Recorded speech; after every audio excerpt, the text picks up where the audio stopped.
merci d'être là avec nous. Alors c'est toujours un peu particulier quand on lance un nouveau projet, puisque alors j'ai presque peur de dire comment s'expliquerait la genèse de ce projet, de cette association, puisque ça part de course à pied très tôt le matin qu'on faisait avec Aracatche-d'Orient, Sébastien Bonny et moi-même, où à un moment donné on s'interrogeait sur le bien fondé d'un travail qui soit un outil de labeur, alors qu'on y trouvait pour notre part énormément d'épanouissement personnel et beaucoup de plaisir. Et donc on réfléchissait à cette notion-là en se disant que c'était juste une révolution de l'esprit et qu'à un moment donné, on devrait quand même arriver à passer un certain nombre de messages pour que l'idée d'un travail comme accomplissement soit quelque chose de naturel. Donc une volonté de nous trois, résolument orientée vers les autres, une envie de servir, avec des parcours différents mais qui finalement se rassemblent, puisque Sébastien, en tant que dirigeant d'une entreprise qu'il a créée, il y a bien des années, et maintenant à la tête d'un groupe qu'il fait vivre et pour lequel il a beaucoup de plaisir à travailler. Pascal, lui, est plus orienté sur la formation, mais toujours avec une dimension sociale aussi. Et puis, pour ma part, 20 ans de banque, oui, je suis désolé pour le coup, mais 20 années de banque. Donc un choix assumé d'une idée d'un homme qui soit naturellement bon, plutôt qu'un homme version Ops qui soit un loup pour l'homme. Donc une volonté là-dessus de croire dans l'homme et de replacer l'humain au centre de nos préoccupations. L'idée d'un bonheur comme levier essentiel du travail, alors donc faire confiance aux collaborateurs, pour nous c'est beaucoup plus libérer la créativité et libérer l'envie et de l'efficience professionnelle qu'au contraire quelque chose qui, dans un souci vertical de maîtrise, donc pousserait les collaborateurs à plus de performance. Nous personnellement, ça on n'y croit pas. On croit au contraire que quand un collaborateur est libre et quand on lui fait confiance, il se révèle beaucoup plus. Et ensuite, cette idée qui est de défi un petit peu, qui est sportif, de défi professionnel, par lesquels on pense que si effectivement on a de l'énergie, si on croit en quelque chose et si on est résolument humain, eh bien on avancera beaucoup plus fort dans le business, contrairement à ce qu'on peut croire que si on est dans une lutte perpétuelle contre les autres. Donc sur la genèse de l'association, c'est comme ça que les choses sont nées, avec une idée un peu folle, mais il va falloir s'y mettre maintenant, de créer un code du bonheur au travail et de réformer. On est dans une pleine réforme là, avec Macron sur le code du travail. Ben, nous on pense qu'il y a un code du bonheur au travail à écrire et qu'il y a beaucoup de choses à faire avec ça, avec des nouvelles notions notamment comme un CHO, un responsable du bonheur aujourd'hui qui émerge. Et on voit bien qu'avec les nouvelles générations, avec les envies qu'on peut avoir les uns et les autres, et ben aujourd'hui le travail, il faut à tout prix que ce soit aussi cet outil d'épanouissement et de bonheur. Peut-être laisser un petit peu présenter. Oui, bien sûr. C'est votre bien-être, surtout pas. Écoutez, d'abord, je m'excuse de faire cette petite introduction après votre préambule que je trouve très intéressant parce que nous vivons, malgré qu'on travaille dans la banque, un bien-être aussi et un bonheur au travail, croyez-moi. En tout cas, les collaborateurs ils peuvent en témoigner. En tout cas, bienvenue en tout cas au Crédit Agricole. Nous sommes l'hôte, je n'interviens absolument pas dans cette manifestation. Notre souhait, Crédit Agricole, donc banque coopérative, banque mutualiste, c'est de partager avec nos clients sociétaires ou pas d'ailleurs, des moments privilégiés. Et nous avons la chance d'avoir dans nos agences des sites qui sont en mesure d'accueillir ce genre de manifestation. Et je souhaitais, par l'intermédiaire de Sébastien Bonny, de vous faire participer ce soir dans un cadre qui est assez agréable et qui va dans le sens un peu de ce que vous êtes venu chercher ce soir, des informations relatives à ce bien-être au travail, à ce bonheur. Je sais que vous allez vous nourrir de beaucoup d'informations qui vont être communiquées. Alors pour ma part, ce que je voulais, c'est simplement vous accueillir, vous remercier d'être tous présents ce soir. Je sais que c'est très agréable pour cette première, parce que je crois que c'est la première, j'espère qu'il y en aura d'autres. Notre volonté, banque mutualiste, c'est d'essayer de partager des moments en dehors de la banque. Parce que je crois qu'aujourd'hui, la banque, c'est une chose, la finance, on peut même aller dans d'autres domaines. Et je crois beaucoup à l'intérêt de partager des moments privilégiés avec nos clients, avec des non-clients, comme certains d'entre vous, et leur expliquer que la banque n'est pas seulement là pour faire des crédits, pour faire éventuellement des placements, elle est là aussi pour vous apporter des services. Et vous, chef d'entreprise, j'ai pu comprendre, en grande majorité, si ce n'est à l'unanimité, nous sommes à votre disposition si vous avez besoin de partager les locaux. On a la chance de le faire ce soir en première avec vous. Et je le fais avec les étudiants, je le fais avec... on fait des séminaires. L'objectif de cette démarche, c'est de faire connaître nos agences par le biais de manifestations qui n'ont rien à voir avec la banque. Et tout l'intérêt de cette démarche ce soir, elle est là, c'est de faire connaissance. Et si vous voulez qu'on partage, qu'on soit, à la fin de cette intervention, on a proposé un apéritif dînatoire. Ce sera peut-être l'occasion de partager avec certains d'entre vous. En tout cas, je vous souhaite une bonne soirée et profitez de cet instant présent. S'il fait trop chaud, il fait trop froid, vous me le dites, je gère, moi je suis un spécialiste. Merci Bruno, merci son accueil.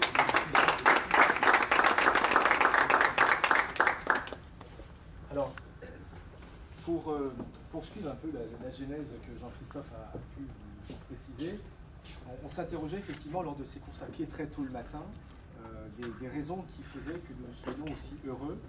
Et il m'est arrivé, parce qu'il y a à peu près 1 an et demi maintenant, on se dit finalement nous sommes des managers des énergies du bonheur. Et on s'est dit mais qu'est-ce qui nous amène à être déjà dans cette transe de bonheur le matin aussitôt à 5h30 et pour se faire que du bien. Alors nous étions bien évidemment accompagnés d'un grand athlète qui est à Arakache-d'Orient, que peut-être certains connaissent. Et on s'est dit, il faut qu'on continue de cette façon de faire et qu'on essaie de venir partager, d'échanger, de véhiculer avec finalement des personnes que l'on rencontre, mais également d'autres, et qu'on puisse finalement venir contaminer un petit peu tous ces sujets. Et donc du coup, on a pris un peu plus de recul parce que c'est pas évident lorsque finalement ce sont des valeurs qui sont en nous et que finalement on n'est pas lieu de se forcer pour se lever le matin, pour faire du bien aux autres, pour avoir envie de faire grandir les autres et de considérer que c'est en faisant du bien aux autres que finalement on se grandit soi-même, de donner sans avoir à attendre en retour, de s'exprimer, de donner la parole aux autres, en tout cas de vivre et de laisser vivre son environnement en laissant justement à chacun un espace de liberté et finalement en faisant des choses qui, quelque part en étant toutes simples, tout simplement en permettant à ce que chacun finalement ait un retour sur eux-mêmes, ne serait-ce que par une introspection, venir sur le lieu de travail pour quelque part se poser des bonnes questions sur soi-même avant de se poser des questions sur les collaborateurs, sur éventuellement les personnes de la hiérarchie. Et donc on est rentré un peu plus dans le détail en se disant finalement aujourd'hui quels sont les constats de la civilisation actuelle en France. On parle beaucoup de pénibilité ou de compte pénibilité dans le code du travail. Alors nous on aurait plutôt tendance à parler de compte épanouissement ou compte accomplissement et qui est notamment au regard d'un certain nombre de problèmes dont on parle. On a vu les élections qui se sont faites ces quelques dernières semaines, derniers mois, où on a parlé beaucoup de préoccupations, ou on en parle encore, de préoccupations pour les générations futures. Donc on a l'impression que quoi qu'on fasse, tout est négatif et on véhicule ce genre de choses avec en même temps au cours de ces élections présidentielles de l'abstention dont on venait nous parler à un moment donné et on vient se gargariser sur les chiffres et on s'interroge des raisons qui amènent à avoir une faible participation. Eh bien, l'alternative à tout ceci, c'est de se dire que finalement, il faut aller chercher ce fameux sursaut collectif. Il faut être à l'origine d'un certain nombre d'actions, de prendre des initiatives, de quelque part aller chercher cette mieux façon d'intervenir, ce mieux être et ce mieux vivre, et donc ensemble, pas tout seul, et donc de façon tout à fait harmonieuse, et de générer finalement, en faisant pas grand-chose, un certain épanouissement au travail de l'ensemble des collaborateurs qui seraient présents au sein d'une organisation, et de leur demander, au-delà même d'une implication, de l'engagement de leur part, dans un but, bien évidemment, d'avoir la pleine satisfaction d'eux-mêmes et de rayonner et d'être parfaitement dans le bien-être et dans le bonheur au travail. Vas-y. Une petite phrase. Alors, Daniel Le Linhart, qui, quelque part, dans une certaine définition que l'on pourrait donner, qui, sur le bonheur au travail, qui est que c'est être reconnu et respecté dans sa professionnalité, avoir la possibilité de développer son autonomie pour mettre en valeur son expérience, ses compétences et avoir un travail qui a du sens. Alors, on se rend compte que derrière cette phrase, il y a beaucoup d'expressions, ne serait-ce que déjà en partant par la fin, le travail qui est lieu d'avoir du sens. C'est vrai que on emploie souvent des termes comme le boulot, ne serait-ce que déjà derrière le mot travail, on pourrait aller chercher cette connotation d'esclavagisme, donc quelque part cette relation qui pourrait être aussi pyramidale d'une hiérarchie ou de quelqu'un qui a une certaine action de supériorité, de subordination vis-à-vis d'une autre personne, alors que normalement on doit considérer que finalement toutes les personnes agissent finalement à un même niveau selon un certain rôle. On est comme dans une pièce de théâtre, toutes les personnes au sein d'une organisation sociétale interviennent finalement dans son rôle selon les tâches qui sont celles qui sont évoquées, qui sont décidées à être exécutées par chacune de ces personnes pour faire que tous ensemble, les personnes interviennent de façon harmonieuse. Alors bien évidemment, derrière il faut avoir des connaissances, il faut avoir des compétences. Alors les compétences elles vont arriver dès lors que les connaissances auront été obtenues et que finalement les compétences seront acquises de par un certain retour d'expérience sur ce qui a été réalisé. La personne va être dans un certain état progressivement d'autonomie, c'est-à-dire qu'elle va avoir de moins en moins avoir recours à des personnes qui l'entourent pour pouvoir mieux raisonner, pour pouvoir aboutir, et bien sûr en fonction de l'ampleur de la tâche de travail qui doit être exécutée. Et au bout du compte, finalement, par rapport à cette éventuelle autonomie qui va s'inscrire, eh bien, avoir un certain respect de son entourage par rapport à son acte professionnel qu'elle réalise et avoir donc au bout du compte cette fameuse reconnaissance, puisqu'avant tout, l'homme et la femme attendent dans une certaine organisation et par rapport aux échanges qui peuvent être établis, que ce soit contractuel ou pas, une certaine reconnaissance et donc une matérialisation de cette reconnaissance qui d'ailleurs peut ne pas être la rémunération comme on va en parler tout à l'heure. Moi, je voudrais vous poser une question. Le bonheur au travail, est-ce que vous auriez donné cette définition? Quelle serait, votre définition du bonheur au travail? Bonne question, merci. Alors, qu'est-ce que vous donneriez comme définition de bonheur au travail? La vôtre, ce serait quoi? C'est quoi le bonheur au travail pour vous? Pardon? Ne pas avoir passé la journée. D'accord. Donc, pour ne pas avoir passé la journée, qu'est-ce qu'il faut faire? Comment il faut être passionné, ouais, super. Faire quelque chose que l'on aime. Donc, c'est de donner les moyens. Ça rejoint un petit peu qu'il y a du sens, que ce soit du sens dans les actions, du sens pour nous justement dans notre attitude de tous les jours, dans notre bien-être. Quand on subit les choses, c'est toujours moins agréable. D'autres compléments? Bonheur au travail? Je suis pas timide. Ça s'étend également à toute l'équipe qui nous entoure. Il faut que ça s'étende. Donc c'est à qui de faire, d'aider l'équipe, d'aider à ce que ça s'étende?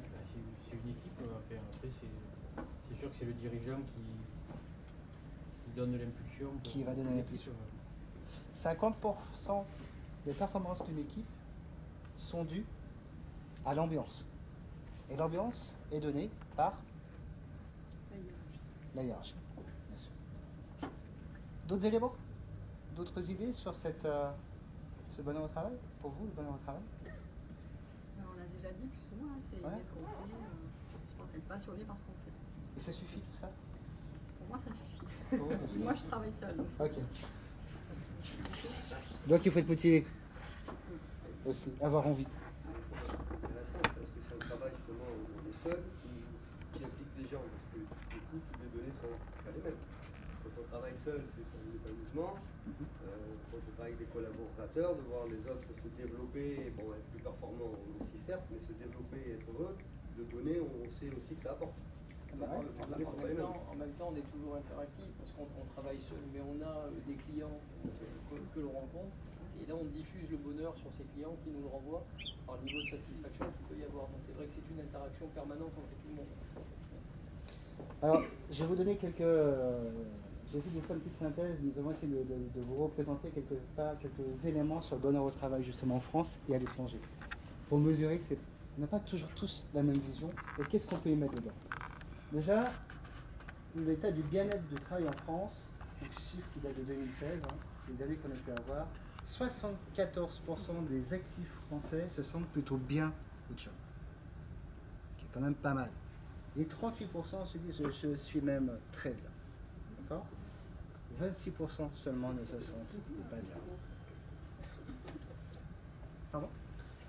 Il y avait un petit focus sur la banque. C'est vraiment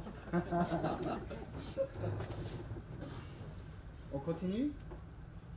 Un salarié, le bien-être au travail, qu'est-ce que ça permet? Eh ben, ça permet un salarié heureux. Un salarié heureux, qu'est-ce qu'il fait? Eh ben, il est 2 fois moins malade. Il est 9 fois plus loyal. Ça, c'est important. 6 fois moins absent. Quand moi je travaille sur des bilans sociaux, des choses comme ça, quand je commence à calculer, regarder le taux d'absentéisme, là je me dis forcément il y a quelque chose qui ne va pas. 31% plus productif et surtout 55% plus créatif. Ça c'est juste extraordinaire. 55% plus créatif. Bonheur au travail, ça veut donc dire qu'à un moment, si je me sens bien, je suis plus créatif. Il faut juste que mon job, enfin que mon patron quelque part, il me laisse cette possibilité d'être créatif. Ce qui n'est pas toujours le cas. D'accord ? Ce facteur de bien-être au travail s'articule principalement autour de 3 éléments.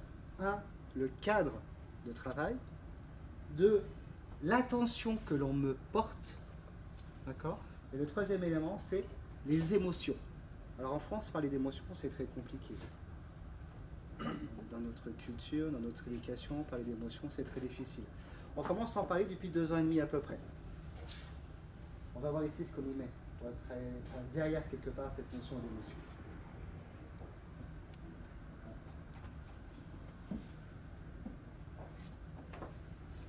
Dans cette notion de cadre de travail, alors je vais vous lire parce que je pense que les personnes qui sont loin, c'est peut-être un petit peu compliqué. Dans la notion de cadre de travail, on y met l'équipement. Est-ce que j'ai les moyens de pouvoir réaliser mes missions, mes tâches sur mon poste de travail? Est-ce que c'est adapté? Est-ce que j'ai une idée précise de ce que l'on me demande? Est-ce que j'ai un objectif? En cas de difficulté, est-ce qu'éventuellement j'ai un collègue avec qui je peux en parler, avec qui je peux échanger? Et puis quelque part un élément très fort, on l'a vraiment vu naître avec la génération Y, l'équilibre de vie entre ma vie perso et ma vie professionnelle. Voilà. Tout ça, ça constitue les éléments fondamentaux de ce qu'on appelle le cadre de travail. Ensuite, attention. Est-ce que je me sens considéré par ma hiérarchie? Est-ce que je compte? Est-ce que j'ai des signes de reconnaissance? Et puis, quelque part, on va en parler de plus en plus, et puis c'est la prochaine loi Macron, est-ce que ma hiérarchie se préoccupe quelque part de mon évolution, de ma formation?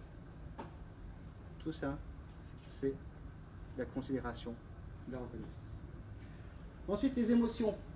Ben, vous l'avez dit, hein. Est-ce que comment je me lève le matin? Est-ce que j'y vais avec plaisir ou est-ce que j'ai la boule au ventre? Ce matin, j'étais à Paris. Alors moi, j'habite Valence. J'ai fait Valence-Paris. J'ai dû laisser passer 5 métros avant de pouvoir monter avec ma petite valise à l'intérieur du métro. Je me dis que tous les matins, c'est pas simple, Paris, quand même. Hein. Voilà, on est bien en province, hein. Même à Marseille, on est bien. Hein. Ah ouais.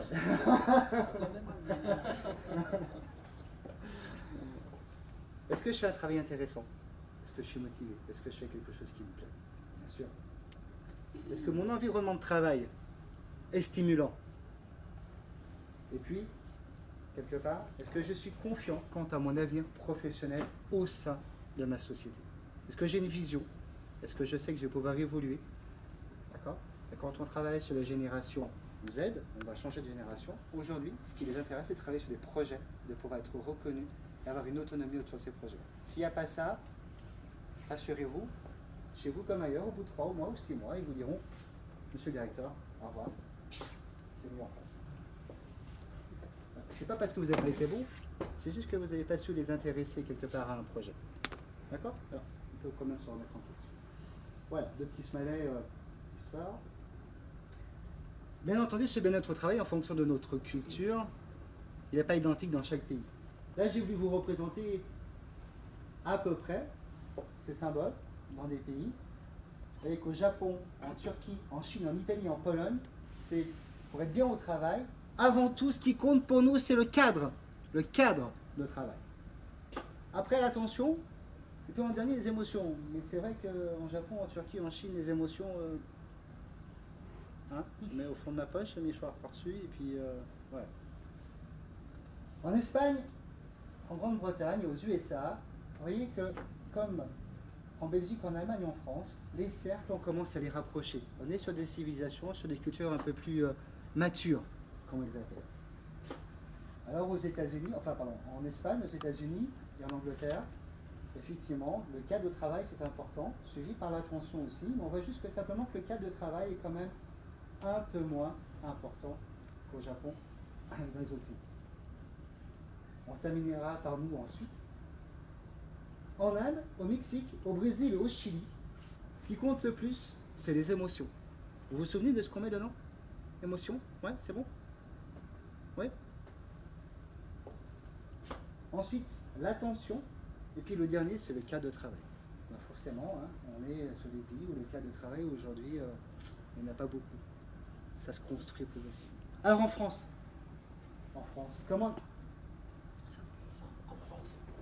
En France, le Nord.